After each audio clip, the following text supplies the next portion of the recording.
Welcome indeed to a very dreich and very wet and rather cold Lansdowne Road in Dublin for this climax to this part of the Irish Rugby Union's centenary celebrations.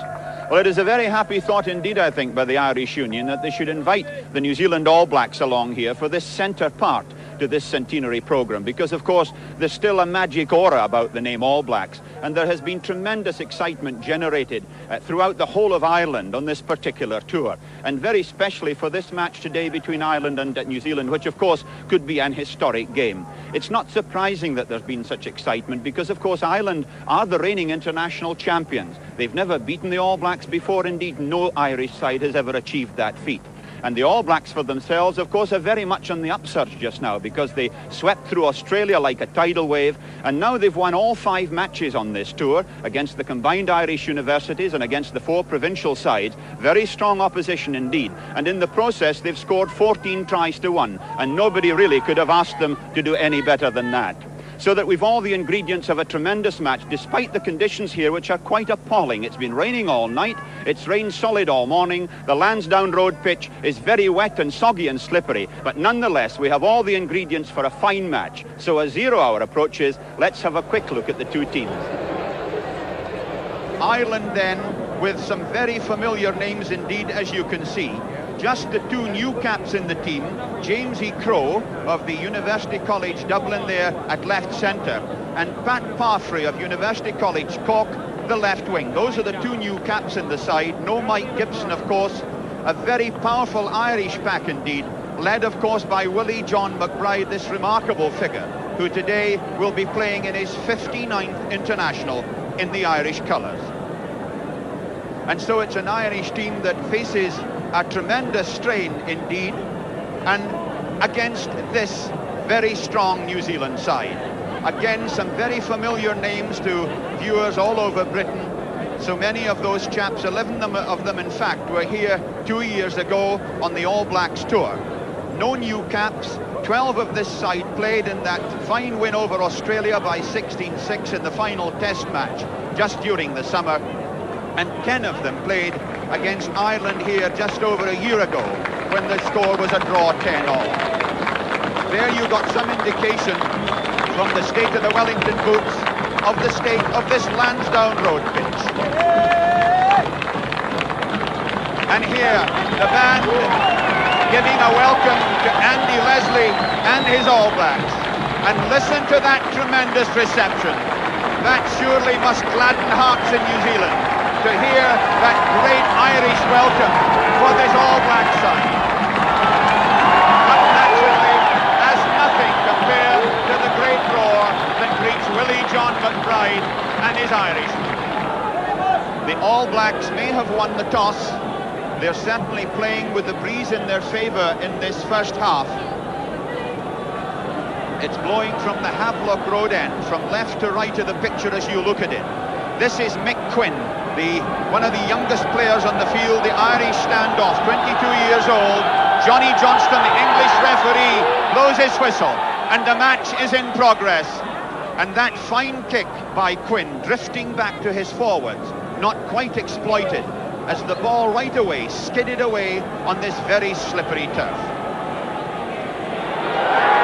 The first scrummage then, and not surprisingly, a tremendous reaction from the crowd, who know that Ireland over the past 5 or 6 years have had one of the best and strongest scrimmages in world rugby. Sid Going's kick taken by Ensa, the fullback. A great tackle by Andy Leslie on the Irish 10 yards line.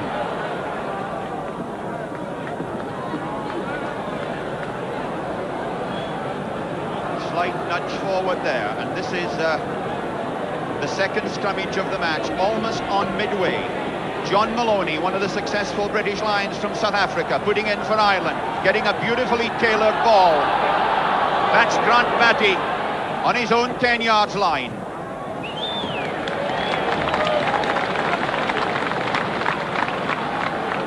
And the little Wellington whiz-bang Grant Batty right away puts in an astutely directed kick that bounced in play and put the New Zealanders right up almost to the Irish 25.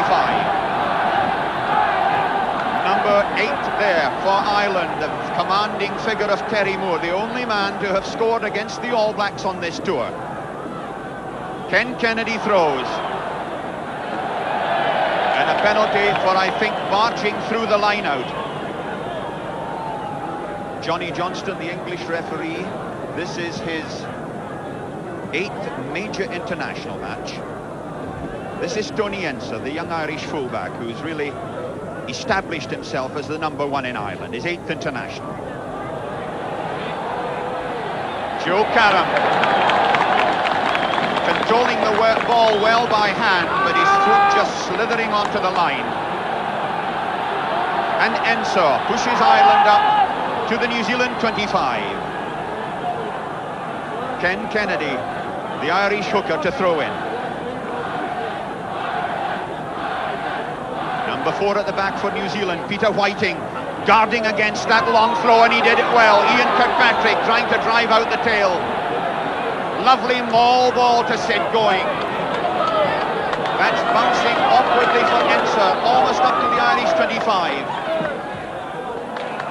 Brian Williams in the chase, Joe Morgan in the chase. But Enser here, just a youngster, coolly puts the ball into touch. This is a man who really has looked in wonderful form on this tour. Brian Williams of the Ponsonby Club in Auckland. Taken by MacDonald, the drive there by Kirkpatrick, the peel round the front of the line out, and not quite able to get there as he's caught by Ken Kennedy. Ian Kirkpatrick, this big, powerful farmer from Poverty Bay, one of the great flank forwards in world rugby. Ken Kennedy checks on the signal, checks where to throw the ball. Kennedy got his hand to it, and the referee, I think, decided that the ball had been knocked forward by a New Zealand hand and was there made dead. And so it's a 25 to Ireland. John Maloney was quite prepared to take a very quick one there, but frustrated by Peter Whiting being right on the ball. Mick Quinn then.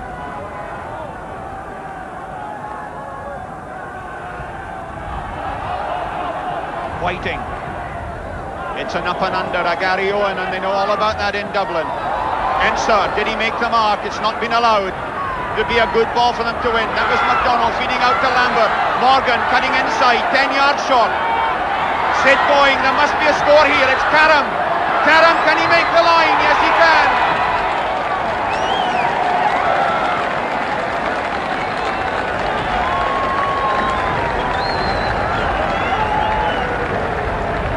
It was a wonderful bit of working forward play there by the All Blacks that laid back that beautiful maul ball, and Joe Karam up in the line, stepping inside Terry Moore and just making it from the tackle by Moskeen. That was a splendid try.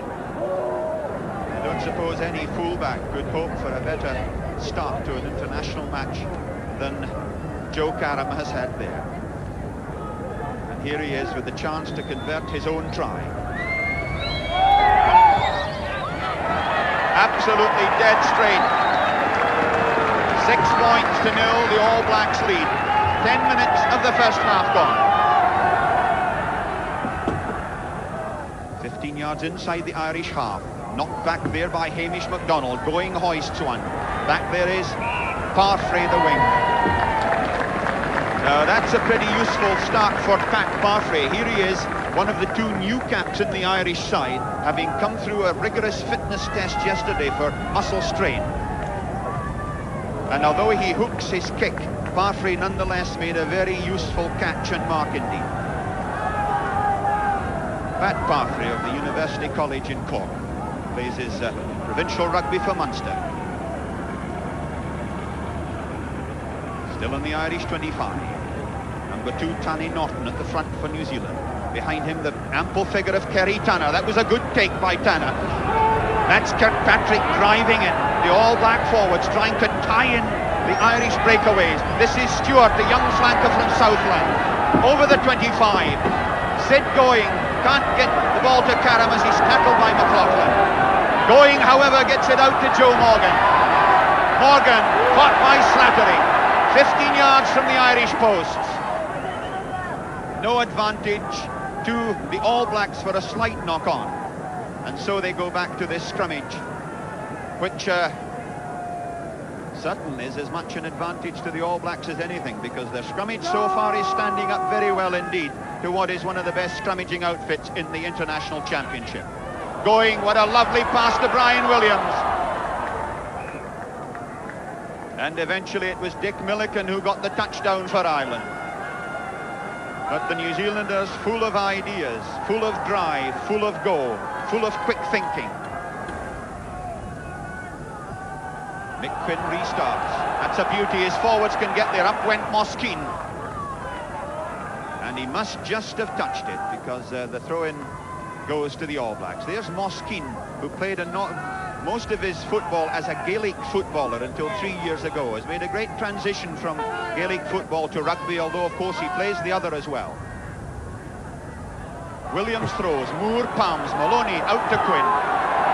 Quinn hoists it high, Duncan Robertson waits. But an offside decision, I think, or perhaps a late tackle. Yes, it was a little bit late obstruction, because it was the option of the two penalties.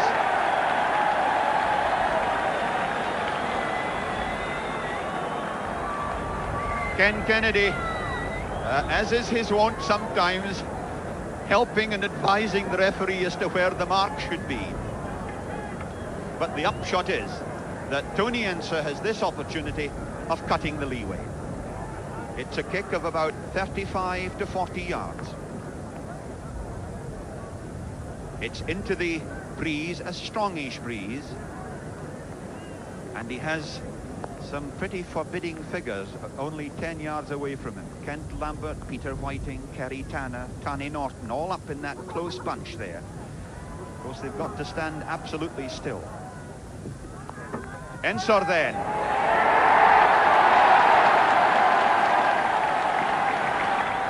And no wonder the vast Irish crowd here are pleased about that, because New Zealand's lead cut to 6 points to 3. I make it about 19 minutes of the first half over.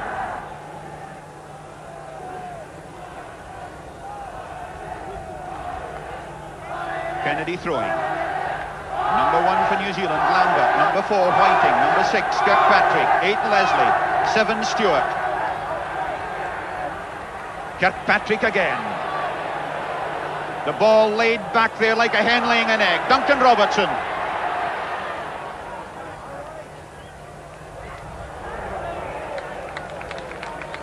And Tom Grace is a very useful wing three-quarter indeed. He positions very sensibly in defence. Good anticipation.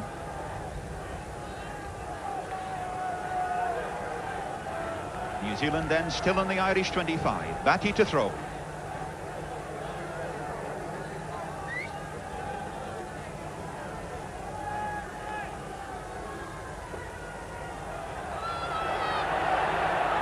Kirkpatrick cleaning up again, making the little dent, taking the game on to the Irishman.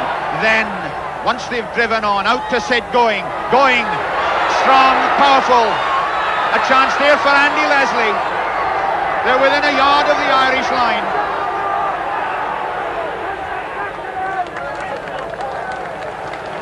That was fine support work by the New Zealand captain there.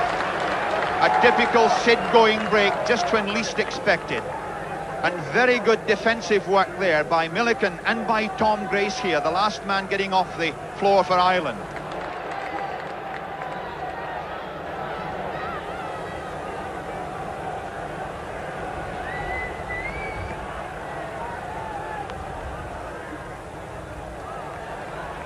The Irish trying to trap going offside. That's good control. Maloney back to Milliken.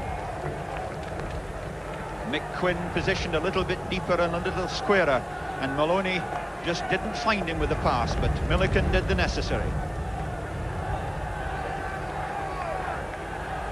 Still on the Irish 25. Peter Whiting standing number 5 in the line, opposite Moskeen.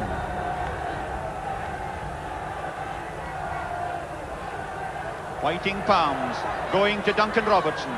Joe Morgan, the switch to Bruce Robertson, tackled by Milliken and by Slattery. going into space. Parfrey.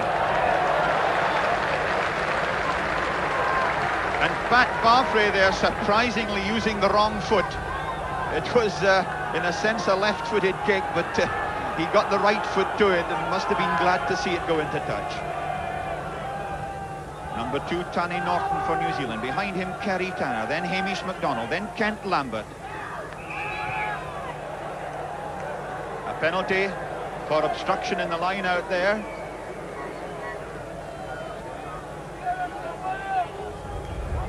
Joe Karam then. That's more like it. That's more like the Karam everybody knows. And so with half-time approaching, the All Blacks go ahead by 9 points to 3. All 9 points to the credit of Joe Karam. There he is on the left. On the Irish 10 yards line then. Grant Batty to throw.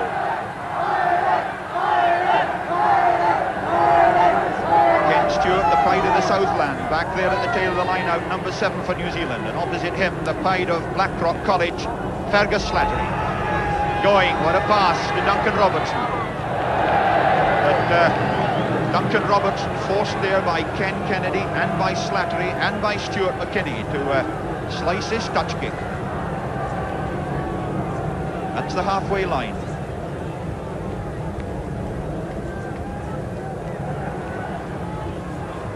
Kennedy throws. Knocked back by Whiting. Good bit of robbing there. Sid going. And again is a nasty ball for Tony Enser, just in front of his own posts. Referee's whistle goes for half-time. The All Blacks leading by 9 points to 3. They've had so much of the play one feels they should have been further ahead, and I have a feeling that Willie John McBride won't be too despondent at this stage, because Ireland, although 6 points adrift at the moment, have the weather conditions in their favour in the second half. New Zealand leading 9-3 at half-time. And so, as we start the second half, can Ireland create history? Joe Karam kicks off. In goes Moskeen. Peter Whiting gets it. Kirkpatrick. Sid going. Going, feeds out to Andy Leslie. What a lovely little kick, and a nasty one just going over the goal line for Tony Enser to touchdown. And New Zealand forward dominance has been fairly complete in that first half, and they'll certainly be seeking to achieve the same dominance in this second spell. Mick Quinn. Joe Karam having to turn and run back. That is a very big kick indeed, from 125 to the other goal line.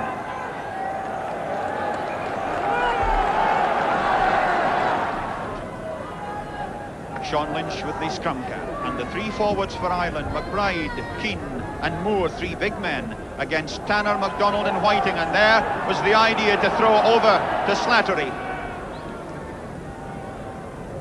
But I think the throw-in not straight, and the All Blacks opting for a scrummage. It's 10 yards outside the New Zealand 25.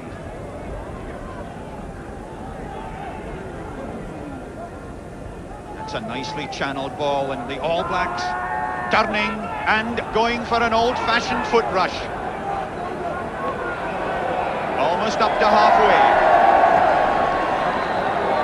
But a penalty, I think, for a bit of dangerous play, perhaps, in that ruck. And Hamish MacDonald having a little talking to there from referee Johnny Johnston. This is an important kick for Enser as well, because at this stage of the match, if Enser could pop one over here and reduce the deficit to only 3 points, that would be a tremendous encouragement to the Irish side. Enser away out on the left there. Picture again from the terracing behind the Lansdowne Road end of the ground here. And Enser with this kick, which is fully 55 yards. It's long. Has it got the legs? Joe Karam. So, Ireland up to the New Zealand 25. Once again, Peter Whiting. This time, Terry Moore coming right to the tail of the line out, so as to have a bit more manoeuvring room, I think. But Whiting sticking to him like a bit of flypaper. They are the two big men at the back.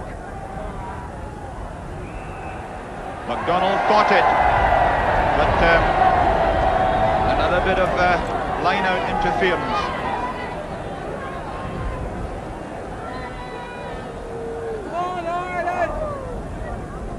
And Fergus Slattery doing a very useful job there for Tony Enser. The ball, of course, very slippery like an orange pip.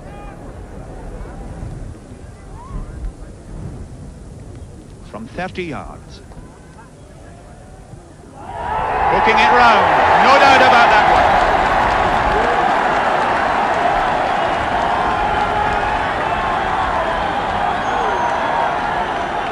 5 minutes of the second half gone, and New Zealand's lead cut to 9 points to 6. And that must be tremendously encouraging for this Irish side. Joe Karam restarts. Up goes Moskeen. Ken Kennedy feeds Terry Moore, gives it to Slattery. Slattery forced to kick direct into touch from outside his own 25.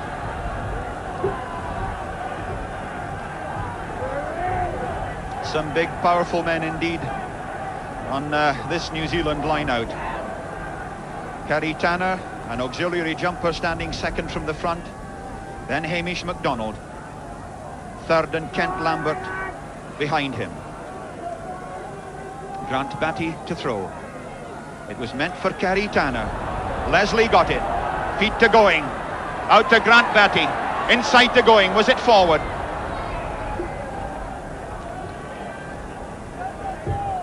Stuart McKinney, number 7 for Ireland. One of the great cleaners-uppers in rugby football. A great mauling flank forward. 8 British Lions in this Irish side. On the Irish 25. Here's one of them, Ken Kennedy, throwing in. Moore seemed to be knocked out of the line-out. Sid going, caught there by Lynch.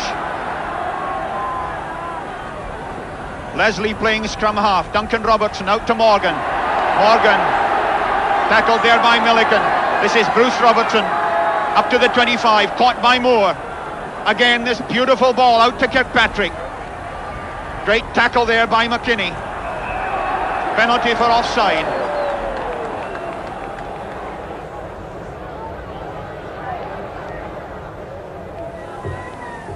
Karam from dead on the 25. Yes, it got in. He struck it pretty well.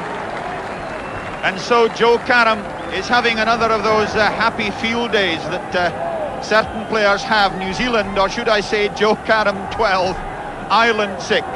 About 10 minutes of the second half over. Karam with a try, a conversion and 2 penalty goals to his credit.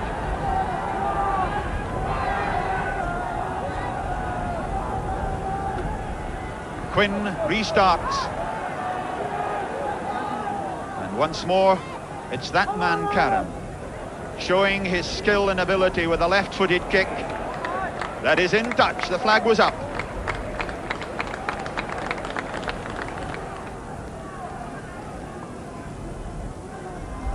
Williams throws, going cleverly looking after his standoff there. If he'd passed that out, it would have been a hospital pass, but going took the rubbish that was going.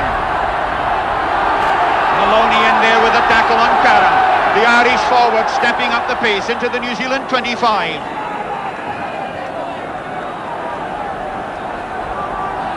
Now here's a real test of character and discipline for the All Black forwards now, as Ireland begin to step it up a little. Sid going. Ensor. That's hoisted again to the 25. In comes Bruce Robertson. He's caught there by Lynch. But it was, I think, offside.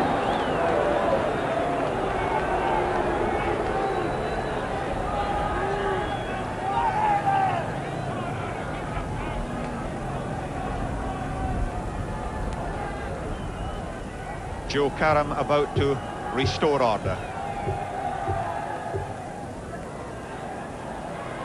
Well, up to Tony Enser.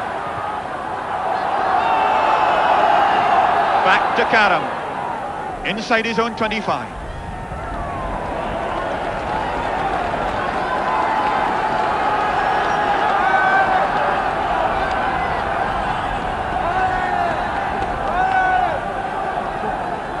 Ireland then. Can they get a score that would put them within breathing distance? One more score to either side would really tie it up or set it alight. Kennedy throws right over the top to Maloney. Fergus Slattery going at scrum half. That's Terry Moore trying to smuggle that ball away. That was Lynch, back to Maloney. There's a crunching tackle there by Ken Stewart. Dick Milliken.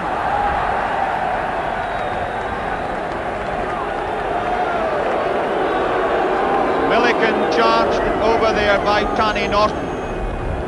Norton could well have been going in to charge down the kick.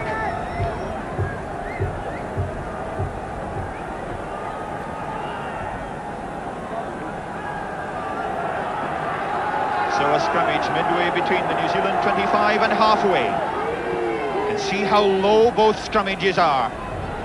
Moore on the pickup. Chance here, Milliken is passed to Tom Grace. Going to ground.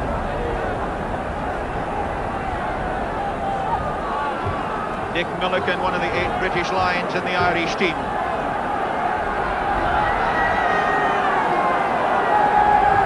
My goodness, the excitement really is mounting here at Lansdowne Road. 12 points to 6, New Zealand lead, and we're going into the last quarter of the match. 21 minutes of the second half gone. Grace with that lovely catch. But the referee, I think, was waiting for advantage, and there wasn't any. So we have the penalty infringement. Joe Karam giving himself a closer kick, and what a good one.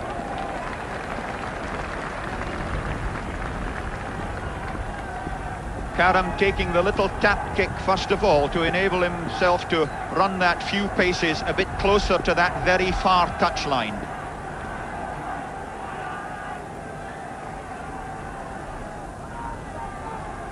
Midway between the Irish 25 and halfway then.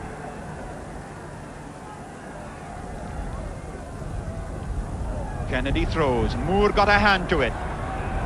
But the All Black forwards getting through the spaces. And a penalty anyway for, I think, holding back with the jersey.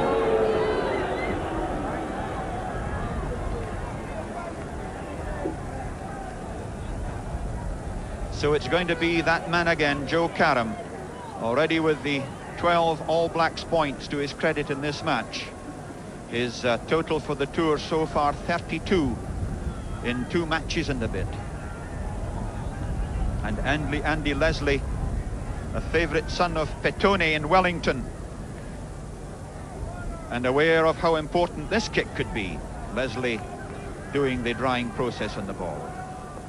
35 yards then. Karam, big and long and dead straight. That could well be the killing kick of the match. Joe Karam putting the All Blacks ahead by 15 points to 6. I make it 23 minutes of the second half over. And that may have put the game beyond Ireland's reach. Although with the Irish, you never can tell.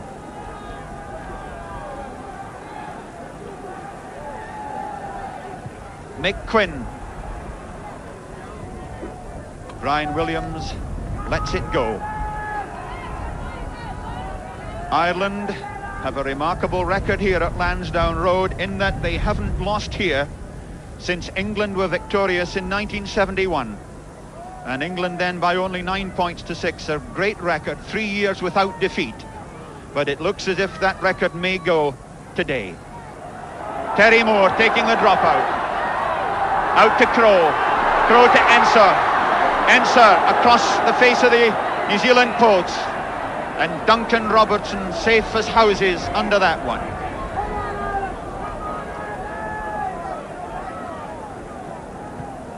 Robertson, not long enough. That was taken by Parfrey. Throw in real trouble, the Irish centre. This is outside the New Zealand 25, almost up to their 10 yards line. Sid going, caught by Quinn, gives it to Ken Stewart. It's a great tackle by Crowe, but it's going again, looking for Grant Batty. That's a lovely kick. Back goes Tom Grace.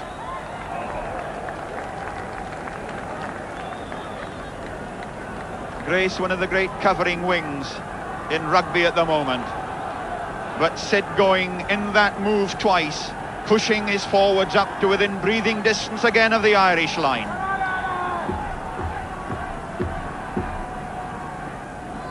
And Peter Whiting has drifted right back to number 7 in the New Zealand line. It may be a decoy move.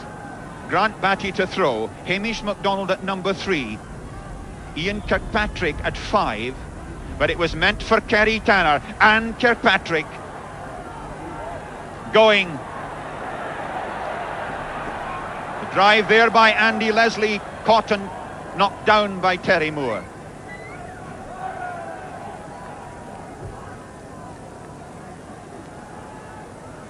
That's how close the All Blacks are then to virtually sealing the match. 15-6 ahead.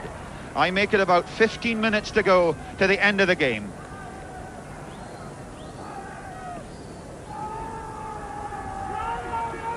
Maloney up to Joe Karam on halfway.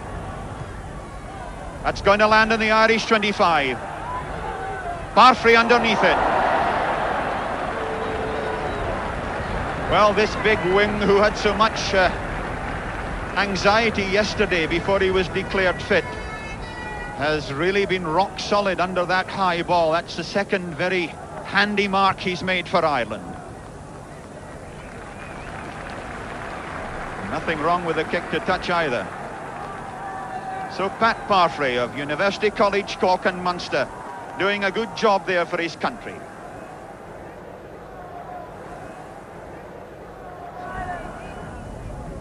The throw-in drifting away, offline, and the All Blacks take the scrummage. Kerry Tanner on this side, the Canterbury loose head drop, has certainly impressed quite a number of astute judges with the quality of his scrummaging on this tour. And clearly the New Zealand front row have buckled to and have done extremely well against the most formidable opposition here.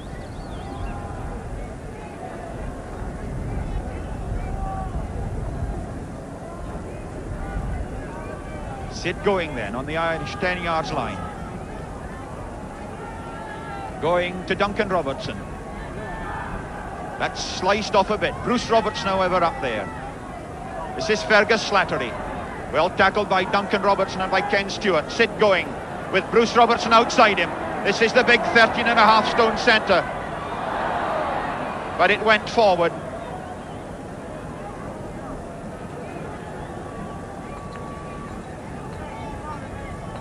I make it that we're almost into injury time at the end of the match, with the All Blacks leading by 15 points to 6 and within 10 yards of the Irish 25. John Maloney out to Quinn, trying to work that narrow side. That was Ensor, and it bounced in play, so that the Irish are up to the New Zealand 25 almost. Just a touch of anticlimax here at the end of this international, with the New Zealanders now pretty firmly in control and seemingly assured of victory in this one major international of the tour. Kennedy throwing, Terry Moore eased out of the line out. Now will the Irish go for a tap penalty or for the kick at goal? Everybody here would want to see the short penalty. Willie John calls forward Tony Ensor. And Ensor, well aware of the urgency of the occasion, realises that he's got to get on with it. Much depends, of course, on how much time Johnny Johnson allows for injury stoppages. But I make it that we're fully a minute and a half into injury time now.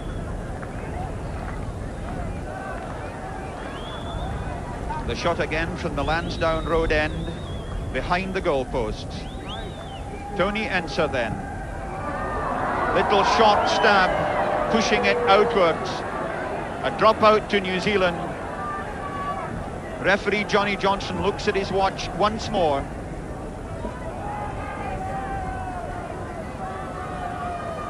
And Andy Leslie calls for the kick across to towards the other touchline. Joe Karam then. Peter Whiting was there. Willie John driving on.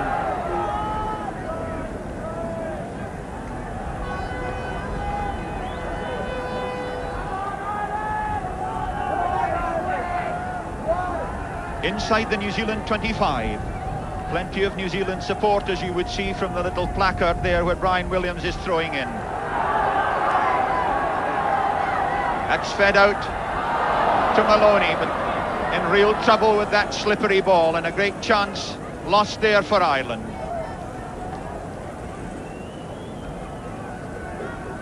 They're dead on halfway.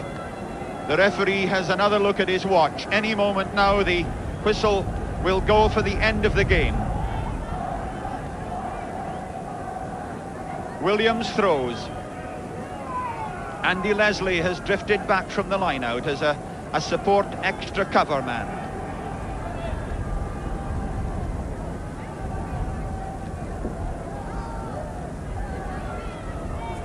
On halfway. Oh, a good all 8-man shove there by the All Blacks. Terry Moore gets it to Slattery. Some good sound tackling round the fringes there. That was a tackle by Joe Morgan. Terry Moore. Maloney to Quinn. Quinn to Parfrey. Parfrey into space. Cross goes Karam. The ball's into touch. The referee's whistle goes for the end of the match. And New Zealand have won this international by 15 points to 6. And they therefore maintain their unbeaten tour record. And more significantly, they've kept their record of never having lost to an Irish side. Tremendously encouraging to Andy Leslie and his men, because this, after all, is victory over the reigning international champions. Great scenes here at Lansdowne Road. A tremendous effort by the Irish side, but their forwards generally playing second fiddle. And this victory by New Zealand certainly whets the appetite for the New Zealanders' remaining matches against the Welsh 15 and the Barbarians. New Zealand winners by 15 points to 6.